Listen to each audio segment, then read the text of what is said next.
এক কাপ বেসনে কতগুলো লাড্ডু হয়েছে দেখুন।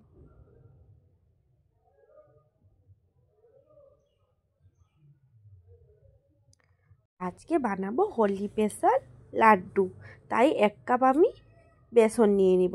আর বেসনটাকে আমি জল দিয়ে বাটার ভালো করে মাখিয়ে নিব। ভালো করে আমি মাখিয়ে নিয়েছি, দেখুন আমার বাটারটা কীরকম হয়েছে। আর একটা দুধের প্যাকেট নিয়েছি, আর দুধের প্যাকেটে বাটারগুলোকে ভরে নিব। আর পাশে কড়াই বসিয়ে কড়াইতে তেল দিয়ে দিব।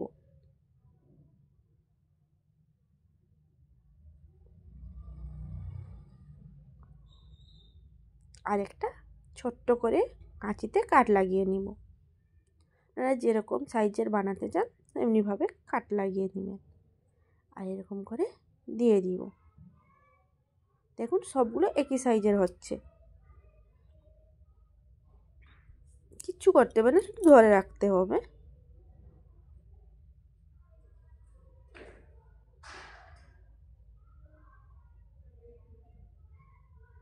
আর এইভাবে সবগুলো আমি বানিয়ে নিব।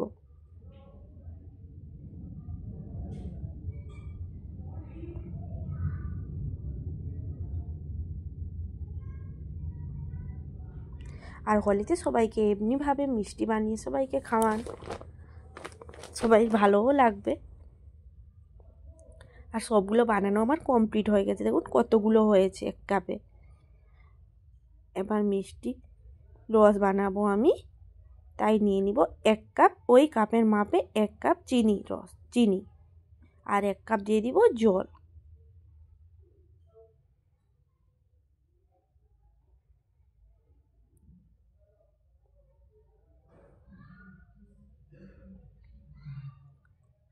চিনি রসটা চিটানো ভাব যেরকম হয় সেই রকমভাবেই আমি করব, রসটাকে বানিয়ে নিব। এবারে একটা তেজপাতা দিয়ে দিলাম আর দুটো এলাচ ফাটিয়ে দিয়েছি। আর একটু কালারের জন্য আমি ফ্রুট কালার দিয়ে দিব। আর রসটা আমার রেডি হয়ে গেছে। চিটচিটা ভাব হলে হাতে, তারপরেই আমি দিয়ে দিব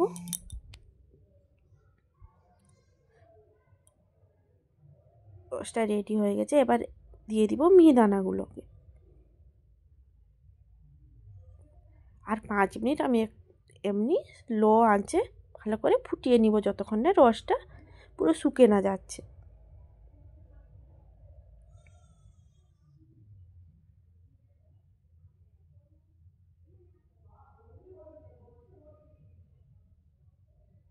আপনারা এরকমভাবে বানিয়ে ঠাকুরের কাছে ভোগও লাগাতে পারেন।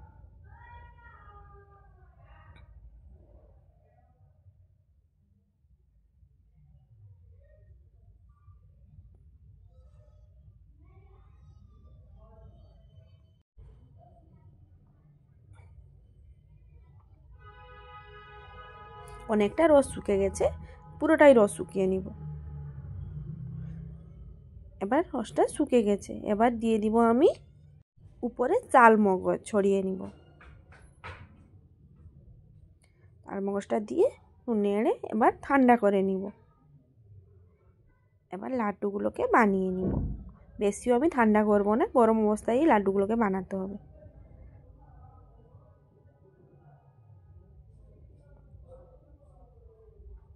দশ মিনিটে বানিয়ে রেডি হয়ে যাবে লাড্ডু।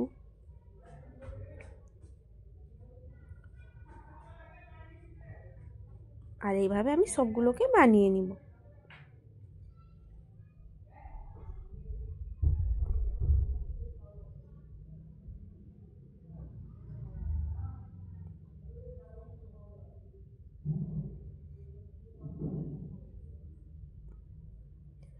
আর ভিডিওটা যদি ভালো লেগে থাকে তাহলে লাইক শেয়ার কমেন্ট করবেন। সবাই ভালো থাকবেন, সুস্থ থাকবেন। আর সবাইকে আমি জানাই হ্যাপি হোলি। সবাইয়ের হোলি ভালো কাটুক।